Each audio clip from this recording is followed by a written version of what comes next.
সাত রামনগর মন কি বাত শোনার পর মাধ্যমিক এবং উচ্চ মাধ্যমিক পরীক্ষার্থীদের সংবর্ধনা জ্ঞাপন করা হয় প্রদেশ বিজেপির যুব মোর্চার পক্ষ থেকে। উপস্থিত ছিলেন যুব মোর্চার সভাপতি সুশান্ত দেব, মেয়র দীপক মজুমদার, সাংসদ রাজীব ভট্টাচার্য সহ অন্যান্যরা। পরবর্তী সময়ে সাংসদ রাজীব ভট্টাচার্য বলেন, দেশের প্রধানমন্ত্রী নরেন্দ্র মোদী মাধ্যমিক উচ্চ মাধ্যমিক পরীক্ষার্থীদের সঙ্গে পরীক্ষা পে চর্চা অনুষ্ঠানের আয়োজন করেন। তার মূল উদ্দেশ্য হচ্ছে ছাত্রছাত্রীদেরকে পরীক্ষায় মনোযোগী ও উৎসাহিত করে তোলা। একইভাবে শিক্ষার্থীদের মধ্যে যুব মোর্চার পক্ষ থেকেও সংবর্ধনা প্রদান করার সিদ্ধান্ত গ্রহণ করা হয় এবং তাদের উজ্জ্বল ভবিষ্যতের কামনাও করেন তিনি।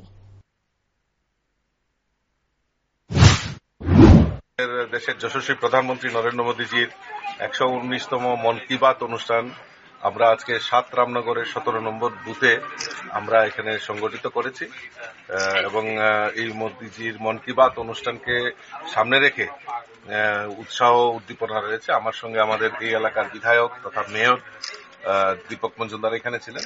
আরেকটা ভিন্ন প্রোগ্রাম আমাদের যুব মোর্চার ভাইয়ারা নিয়েছেন, সেটা হলো যারা আমাদের উচ্চ মাধ্যমিক এবং মাধ্যমিক পরীক্ষার্থী যারা রয়েছেন তাদের সঙ্গে সম্পর্ক করা। এবং আপনারা দেখছেন যে মোদিজি, আমাদের দেশের যশস্বী প্রধানমন্ত্রী নরেন্দ্র মোদীজিও যারা পরীক্ষা এই মাধ্যমিক এবং উচ্চ মাধ্যমিক পরীক্ষার্থী তাদের সঙ্গে পরীক্ষা পে চর্চা এই অনুষ্ঠান সংগঠিত করছে এবং তাদেরকে উৎসাহিত করা। মূল বক্তব্য হলো তাদেরকে উৎসাহিত করা।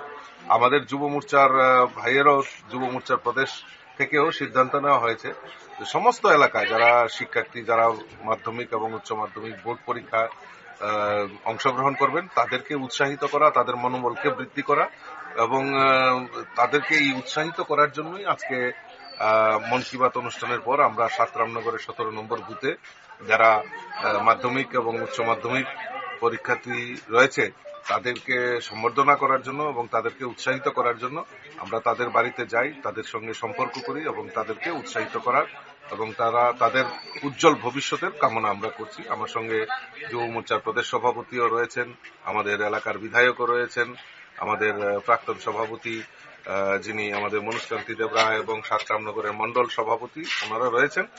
তো আমরা সবাই মিলে ওনাদের সফলতা কামনা করছি এবং আগামী দিন আমাদের যে মূল মন্ত্র এক ত্রিপুরা শ্রেষ্ঠ ত্রিপুরা, তারা এই এক ত্রিপুরা শ্রেষ্ঠ ত্রিপুরা গড়ার লক্ষ্যে তারাও একটা অগ্রণী ভূমিকা পালন করছে।